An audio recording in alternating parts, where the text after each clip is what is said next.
Hey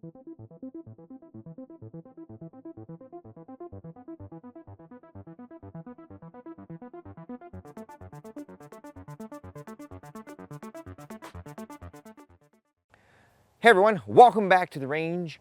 My name is Matt, also known as the King of Armor Destruction and the Armor Wizard. Zap Zap. We have a body armor demo to do today, and actually part 2.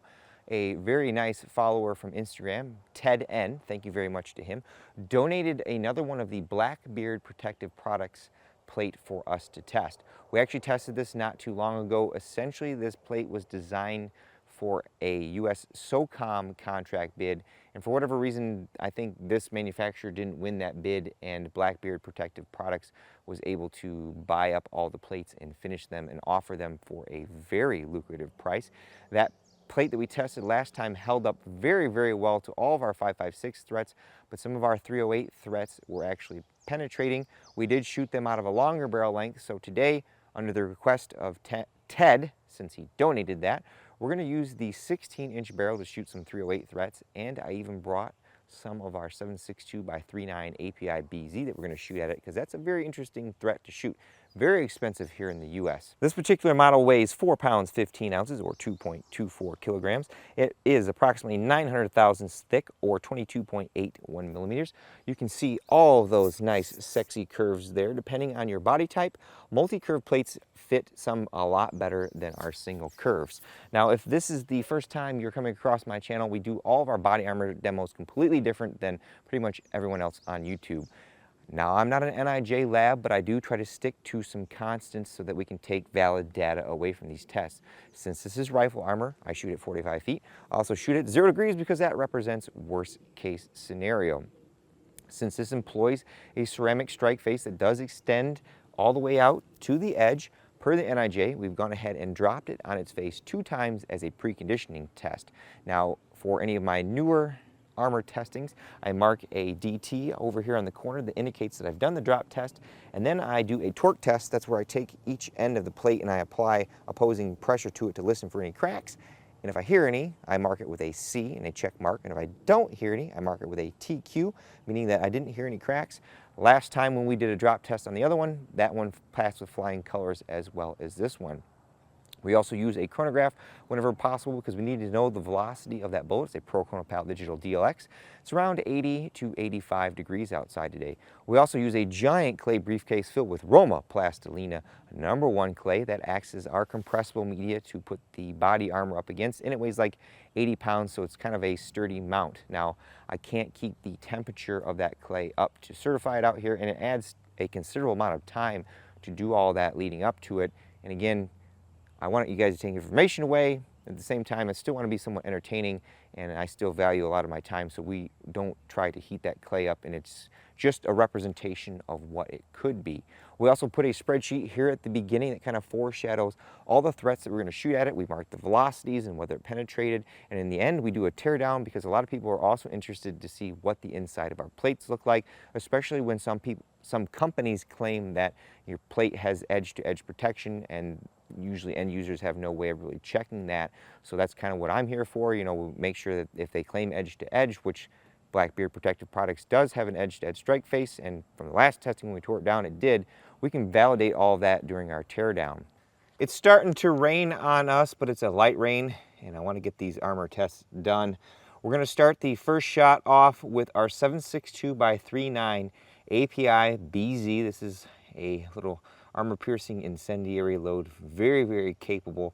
Unfortunately for US ability, it's really hard to come by. Some of these samples are selling for over $100 per shot. A big thanks to my buddy John, who sent this over for us to test.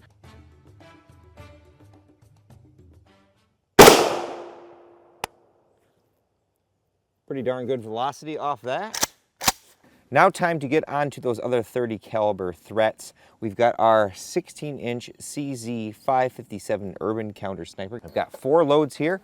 We've got our P80 black tip, early 1950s armor piercing load. Core is a little bit differently shaped than M2AP. Then we have M80A1, that is the Army's current issue ball round in 7.62 NATO. 130 grains with a copper core and a very large hardened arrowhead steel tip. Then we have our M14 A1 API. I love that stuff, Mr. Flashy Flash. Then we actually have M2 AP loaded in 308. With this reduced barrel, we should see velocity right around 2,600 feet per second. So the M2 AP will be last, then the M14 A1, the P80 black tip, then M80 A1 will be first.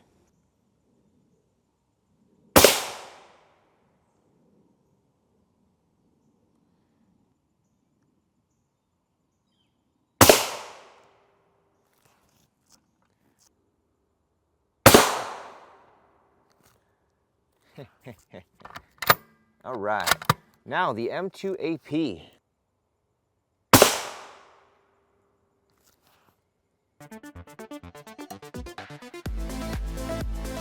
So much fire, so satisfying.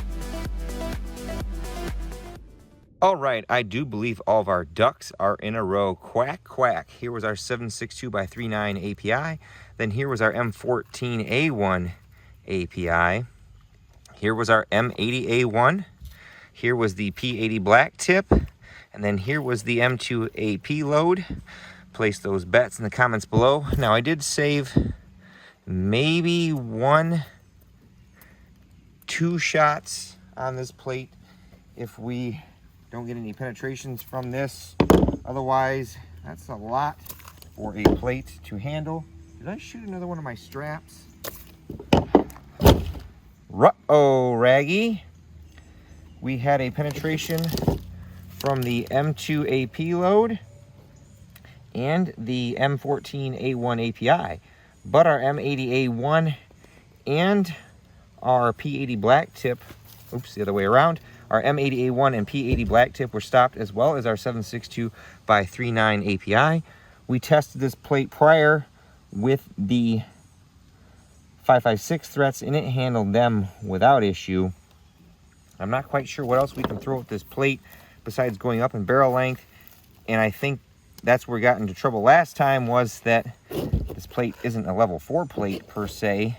As far as any back face goes, our M80 A1 over here, right around 26 millimeters, and our P80 black tip, right around 20. I think we all could agree that that plate is compromised, but I found 4 spots on there that I think would be a good challenge for 5.56. We have our 22-inch TC compass with the turbo 5.56 up front in an Oryx chassis, so we're seeing maximum real-world velocity.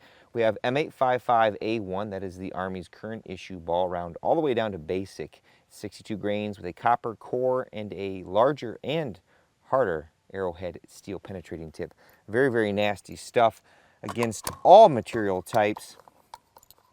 Now, I just realized, folks, that I never moved my table from when I shot earlier doing some testing at 25 yards. So normally we're at 15 yards, so we added an additional 10 yards or 30 feet. I don't think in the grand scheme of things that's going to make too much of a difference.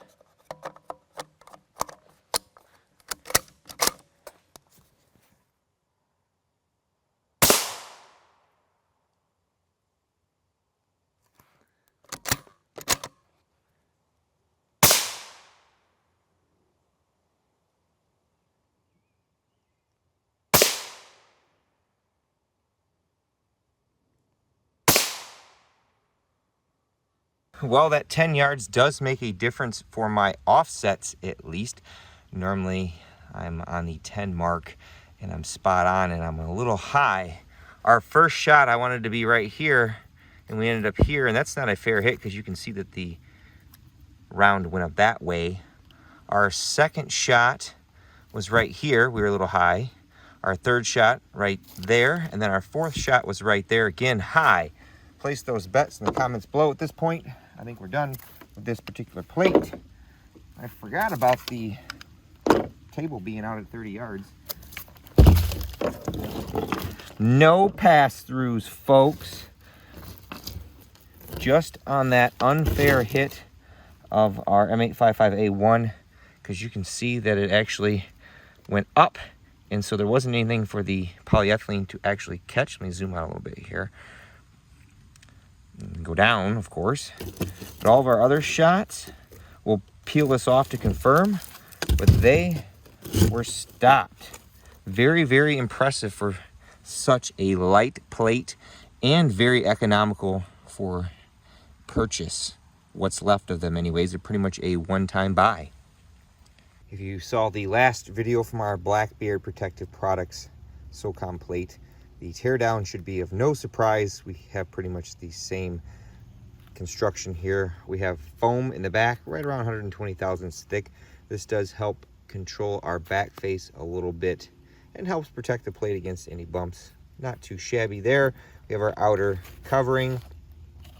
Our confirmed only penetrations were the M2 AP, then the M14 A1 API. We're not going to count the M855 A1 up there because that is not a fair hit because it didn't even have a chance to stop in the polyethylene. Our polyethylene is pressed fairly well. You can see that it's maintained most of its shape there, starting to delaminate a little bit. It's a little bit on the softer side, but it's still pressed. I measured that right around, I think, 270 thousandths thick there. You can see a lot of those threats, especially the 556 threats, didn't even make it into the polyethylene. They were stopped by the ceramic for the most part. Then, as I mentioned in a lot of my videos where we talk about laminating strike faces and how to build really good plates, Blackbeard Protective Products does just that. This is a laminating layer there.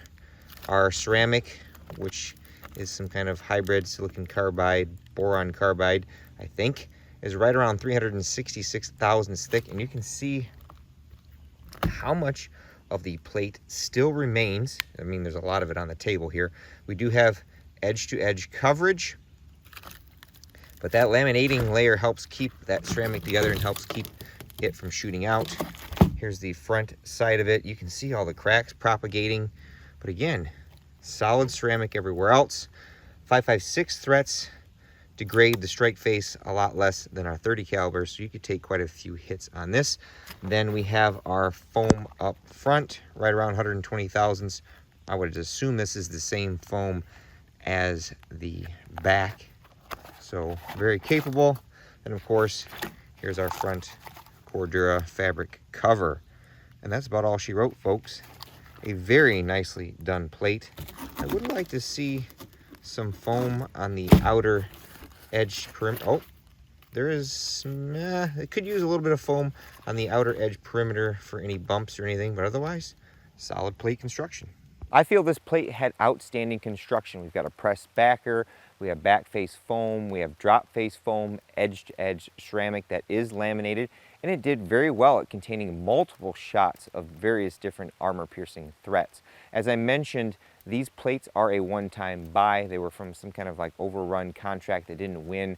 So when he sells out of these, that's it. Now I know Blackbeard Protective Products is working on designing more plates to offer for sale in the future. I'll put his link in the description below. I don't have any discount or affiliate codes with him. And with all that being said, it's time for me to get the heck out of here. But at the end of all my videos, I take a moment to thank all those who help make these possible.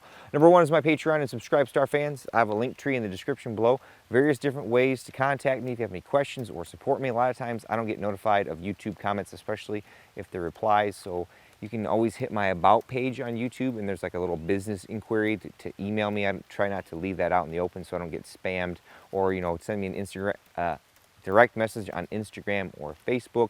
I have some discount codes from other vendors in there, so if you're looking to make a purchase and you want to say thank you, there's always a super thanks or a discount code, and those things kick back to me and I buy stuff like straps, or I just dropped $1,600 on new clay for some briefcases. Number two is Ted, who in full transparency sent us one of those plates to do follow-up testing on with no strings attached. And of course, number three is you all for watching. Until next time, I'll catch you at the range.